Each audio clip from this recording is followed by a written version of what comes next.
Olá, meu irmão, a paz de Jesus, o amor de Maria e o fogo do Espírito Santo. A todos vocês, estamos começando mais uma meditação. Já temos 10 meditações e você que chegou agora, estamos meditando 40 dias com Jesus ressuscitado.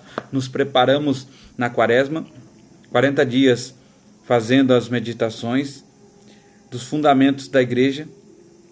E agora nós estamos meditando 40 dias com Jesus ressuscitado para nos prepararmos para a novena de Pentecostes. Irmãos, está sendo muito rico, muito frutuoso. Eu convido você a compartilhar, assistir aos outros vídeos que temos no nosso canal, a comentar, nos ajudar a levar o Evangelho e a ajudar a levar o Senhor ressuscitado a muito mais pessoas, a muito mais almas. Ressuscitando hoje o senhorio de Jesus. O tema proposto pelo autor do livro é Ressuscitando o senhorio de Jesus. Ontem nós meditamos ressuscitando a nossa fé. Nós meditamos, estamos seguindo, a liturgia diária da igreja. Na sua sabedoria, a igreja nos traz uma liturgia diária. E nesta liturgia, o autor ele meditou a leitura, nos trazendo pontos para nos ressuscitar. Pontos para ressuscitar em nossa vida. E hoje, ressuscitando o senhorio de Jesus. Encontra-se no Evangelho de São João, capítulo 3, versículo 31. Nós estamos meditando desde segunda-feira. Hoje, nós vamos meditar capítulo 3, versículo 31 do Evangelho de São João. E diz assim a palavra para nós: aquele que vem de cima é superior a todos. Aquele que vem da terra é terreno e fala das coisas terrenas. Aquele que vem do céu é superior a todos. Estas são palavras para a nossa salvação. Glória a vós, Senhor. Irmãos, aqui hoje ressuscitando o senhorio de Jesus. Ressuscitando o senhorio. Jesus inicia o seu discurso dizendo que o Pai deu a ele o senhorio sobre tudo. No versículo 31, ele diz: aquele que vem de cima é superior a todos. Quem vem de cima, com certeza é Jesus. Para que não houvesse uma interpretação a respeito da expressão vem de cima, Jesus refaz a frase dizendo: aquele que veio do céu é superior a todos. Portanto, nas duas expressões vem de cima ou vem do céu, fica claro que Jesus ressuscitado é o Senhor de tudo e de todos. O versículo 35 fecha o raciocínio quando Jesus diz: o Pai ama o Filho e por causa disso confiou-lhe todas as coisas. O Pai ama tanto o Filho que veio do céu, que deu a ele o senhorio, a superioridade sobre todas as coisas. Ele é o Senhor do céu e da terra, das pessoas, de tudo. Não existe nada que seja sem função dele. Colossenses capítulo 1, versículo 16. O homem foi criado à imagem e semelhança de Deus. É a sua obra-prima. Sabemos que o pecado original roubou tudo isso e estragou esta relação. E por isso, Jesus veio nos salvar e devolver ao Pai. Recordamos o escrito de São Boaventura, bispo e doutor da igreja, em uma das suas belíssimas homilias, onde narra o encontro de Jesus com o Pai, após haver concluído a sua missão terrena. É claro que um discurso místico, porém fundamental na palavra em sua reflexão. Ele diz que Jesus chega ao céu e se apresenta ao Pai com suas chagas para que o Pai se alegre. A humanidade estava a ser resgatada e agora ele estava sendo devolvida novamente. A ele, Jesus diz ao Pai que pagou o preço, quitou a dívida e que sozinho pisou no lagar. Isaías 63, versículo 30. Ao mostrar as suas chagas ao Pai, Jesus devolve a humanidade remida ao Pai. A humanidade já era dele pela criação. Agora, mais uma vez, é dele, porque Jesus comprou de volta. São Boaventura diz ao Pai, olha para o Filho e menciona que está escrito na carta de São Paulo aos Filipenses, no capítulo 2, segundo capítulo, do versículo 2 ao 8, como se fosse obediente e obediente até a morte de cruz. Eu lhe dou o nome que está acima de todo nome, a qual, diante desse nome, todo joelho se dobrará no céu e na terra, e no inferno toda língua proclamará para a glória de Deus Pai que Jesus é o Senhor. Jesus morreu na cruz e devolveu ao Pai. Ao Pai presenteia o seu Filho Jesus, dando-lhe cada um de nós, como também dando-lhe as coisas da terra. No nome de Jesus está o senhorio, a majestade, a primazia, a honra, a glória, o domínio. Jesus Cristo é o Senhor. Esse discurso não foi após a ressurreição. Jesus tinha abordado este assunto antes, no Evangelho de São Mateus, capítulo 12. Os fariseus e os saduceus, para colocar Jesus à prova, perguntaram: no qual era maior os mandamentos de Jesus? Respondeu: escuta, Israel. O Senhor teu Deus é um só, e continua sendo. Jesus dá esse lindo ensinamento: e amarás o Senhor teu Deus de todo o coração, de toda a tua alma, com todo o teu entendimento e com toda a sua força. Jesus repete a frase do Antigo Testamento, e ao dizer como o Pai deve ser amado, e apresenta-nos o quadro de missões na totalidade do ser humano. Amar de todo o coração significa depositar em Jesus todo o seu sentimento, todas as suas emoções, os bons e maus. Amar com toda a tua alma seria depositar em Jesus o centro da sua vida, a espiritualidade do sagrado na nossa fé, nas nossas crenças, lembrando que o homem é um ser espiritual. Amar a Deus com todo o entendimento é compreender a mente, o intelecto, a razão, a inteligência, as lembranças, os projetos, os seus sonhos. É amar a Deus com toda a sua força, é colocar à disposição de Jesus como toda a vitalidade física nos nossos sentimentos, órgãos, músculos, ossos, do fio do cabelo à ponta do pé. É um amor pessoal, totalitário, exclusivo. Por isso, já dizia o livro do Deuteronômio, capítulo 18, o Senhor é um Deus ciumento e sem rival, que não divide com ninguém. Então aqui o autor ele traz para nós: amarás a Deus entre todo o entendimento, tudo que nós sonhamos, tudo as nossas emoções, as nossas lembranças devem ser para Deus. Amar a Deus de todo o coração significa depositar as nossas emoções, os nossos pensamentos bons e maus, tudo é amar a Deus. Amar a Deus de toda a sua alma, depositar o Senhor como centro da nossa vida, o centro da nossa espiritualidade. Os anjos e santos, presta-se um culto, mas um culto de idolia aos santos e anjos, né? O culto de idolia. A Virgem Maria presta-se o culto de hiperdulia. O glorioso São José presta-se o culto de protodulia. E a Deus presta o culto de latria. O que é latria? É a adoração. E é somente a Deus que nós prestamos o culto de adoração, não existe a outro. Este é o amor exclusivo que tratamos no parágrafo acima. O culto a Deus é o maior culto já prestado entre o céu e a terra. O oposto disso dá origem ao pecado mais grave na Bíblia, que é o pecado da idolatria. Se latria é adorar a Deus com exclusividade, um amor, uma atenção indivisível, quando há algo ou alguém na terra na frente rouba esta atenção, capta-se para si mesmo o culto, tornando-se um ídolo. Daí vem o pecado da idolatria. Ressuscitar o senhorio é entender que o primeiro lugar da nossa vida, da nossa fé, já tem um dono, e este dono é Jesus, que recebe o Pai este poder pelos méritos da sua paixão. Então nós temos que entender aqui, tudo tem que ser voltado para Jesus. Ele é o centro da nossa adoração. E vejamos alguns textos bíblicos que nos ajudam a aprofundar ainda mais este mérito, esse mistério. A carta de São Paulo aos Romanos, capítulo 11, versículo 36, diz assim: porque por causa dele, por ele e para ele são todas as coisas, a ele a glória pelos séculos dos séculos. Amém.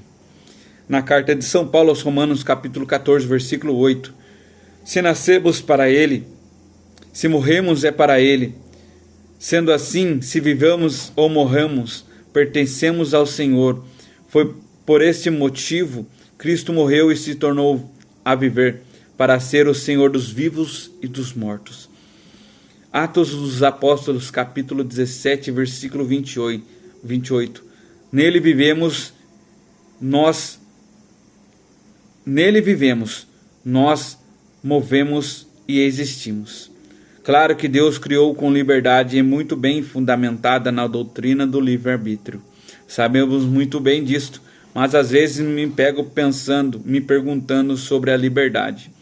Para mim, um conceito de liberdade seria poder escolher entre dois caminhos, independente da escolha, seríamos felizes. Porém, Jesus diz que Ele é o caminho, Ele é a verdade, Ele é a vida, portanto somos livres, mas se escolhemos o outro caminho, que não seja Ele, não seremos felizes. O Pai nos amarrou em Jesus, quando disse, sem mim nada podeis fazer. O Pai, ao nos dar de presente para Jesus, é proclamado superior sobre todas as coisas. Quis deixar presos ao seu amor. Somos livres, mas queremos abrir mão da nossa liberdade para nos tornarmos escravos. Não mais no pecado, mas agora na sua plenitude. Irmãos, aqui, quando ele traz, sermos escravos, muitos falam, eu não quero ser escravo. Eu não quero ser escravo de Deus, eu não quero ser escravo do demônio, mas às vezes nós pensamos assim, mas somos escravos do pecado. Somos escravos da nossa própria vontade. Irmãos, a nossa vontade é qual? É não fazer a vontade de Deus e não fazer a vontade do diabo, mas fazemos a nossa vontade. Irmãos, a nossa vontade é carnal. O que vem da carne é carne. Então, nós temos que ser escravos sim, mas ser um escravo espiritual de Deus. Porque, irmãos, muitos têm falado, eu não quero ser escravo, mas é escravo, irmãos.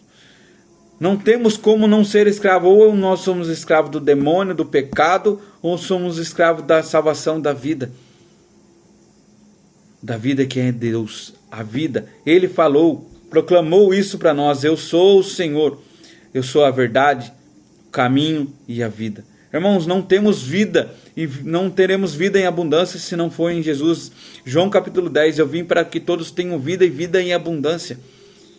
Se nós pegarmos todos os textos que falam do inimigo, o inimigo é o mentiroso, é o inimigo divisor, é o inimigo que nos dá, mas tira. Irmãos, o Senhor não quer nos tirar nada, Ele quer nos dar vida e vida eterna. Ele quer nos dar salvação. Maravilhoso é isto. Não é um fardo, mas quando optamos por Jesus, recebemos a sua doutrina, o seu senhorio, o nosso jugo se torna leve e o peso se torna leve. Assim encontramos repouso nas almas, porque Ele é manso e humilde de coração. Mateus 11.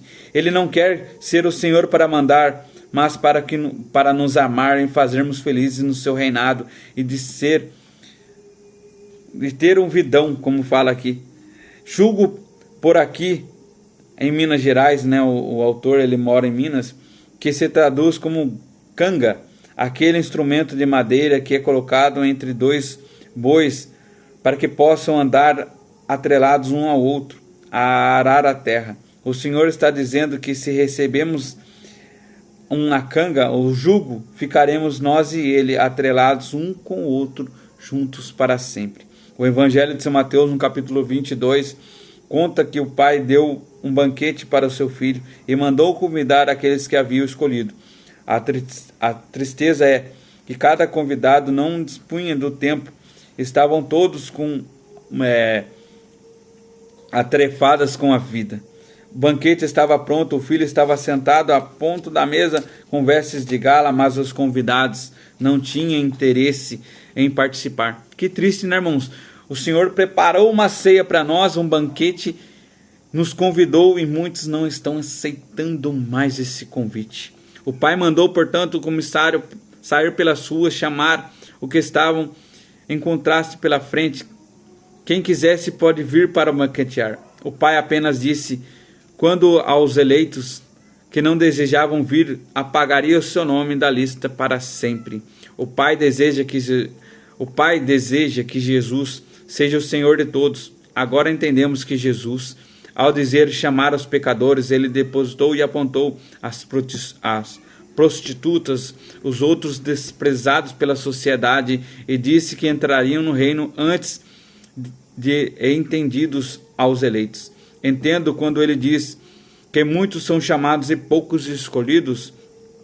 Na verdade, o Pai chama todos, mas poucos se habilitam a confirmar o nome da lista. Muitos são escolhidos, muitos são chamados, mas poucos escolhidos, porque poucos escolhem seguir o caminho do Senhor. Assumir o senhorio é sempre uma proposta, onde a pessoa aceita e se apresenta. Daí vem a palavra confiança. A confiança é uma junção com o mas e confiança, né? A fiança. E podemos, a partir desses dois significados. Fiança é aquela quantia em dinheiro que a pessoa paga para não ficar presa e ter a oportunidade de responder um processo em liberdade. Com Jesus pagou a nossa, pela culpa, a fiança foi o preço de sangue da sua morte. Portanto, quando confiamos nele, nada nos acusa e nos prende. Quando confiamos em Senhor, no preço que Ele pagou por nós, nada mais, irmãos, nada mais pode nos prender. Nós somos livres no sangue de Jesus. Estamos livres, não há processo sobre nós. Isso nos traz conforto e segurança. Fiança também vem do fiador, aquele que a pessoa se coloca à disposição como avalista numa compra, num aluguel. Quando alugamos uma casa, por exemplo, a imobiliária pede até 2 fiadores, às vezes locatário, como somos nós. Nem precisamos ter um grande nome ou uma grande renda, mas tenha que ter um fiador bom, pois o fiador é quem vai endossar o contrato. É assim Jesus por nós. Então imagina, nós não temos nome, não temos grandes rendas, mas o Senhor é o nosso fiador. Olha que lindo isso, irmãos, para nós. O primeiro lugar é sempre o Senhor, é do Senhor. O primeiro lugar tem que ser sempre do Senhor e para o Senhor. Ninguém vai conseguir amar alguém de verdade ou fazer uma outra pessoa feliz se primeiro Jesus não for o Senhor. Muitas pessoas no relacionamento, em outras coisas, têm colocado a pessoa, o amor, acima até mesmo do Senhor, de Deus, o trabalho acima de Deus. Irmãos, o próprio Jesus disse, já falamos aqui, não tem como ter 2 senhores, ou vai amar um e desprezar o outro. Por isso, vamos encontrar muitos textos bíblicos que nos orientam sobre o lugar correto que deve ocupar a família, o trabalho, os bens, no mesmo os amigos e assim por diante. Declare agora, irmãos, aqui ele fala, né? Declare agora com as suas palavras, ao final desse capítulo, que você vai desejar que Jesus seja o Senhor, que diga a Ele para retirar o que está no primeiro lugar e deixar Ele ao primeiro lugar. Ou alguém que está sentado no lugar do Senhor e coloca Ele como centro da sua vida. Indevidamente nesse lugar. Coloque Jesus neste primeiro lugar.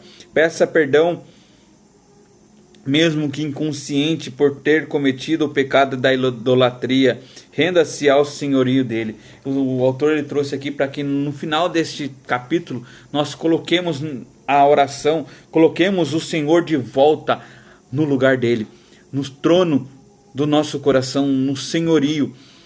Não sei o que tem tomado o lugar de Deus no seu coração, irmãos. Eu não sei o que tem tomado o senhorio de Deus, mas o Senhor ele quer ressuscitar esse senhorio na nossa vida, ser o Senhor da nossa vida e proclamar que Ele é o Senhor. Porque para todas as coisas é para Ele, são para Ele. Foi feito para Ele, irmãos. Nós fomos feitos para Ele. Nós sempre falamos, né? Na vida tem um propósito, e esse propósito nós fomos feitos para Ele. Ele nos amou e Ele nos ama. Irmão, coloque o Senhor como o senhorio da sua vida no seu coração hoje. Não coloque o trabalho, não coloque a família. Primeiro vamos amar a Deus e depois sim ao próximo. E todas as coisas nos será dada como um acréscimo. Todas as outras coisas nos será dada como um acréscimo. Mas coloque o Senhor como o senhorio da sua vida. Coloque na sua oração hoje para que Ele seja o senhorio da sua vida.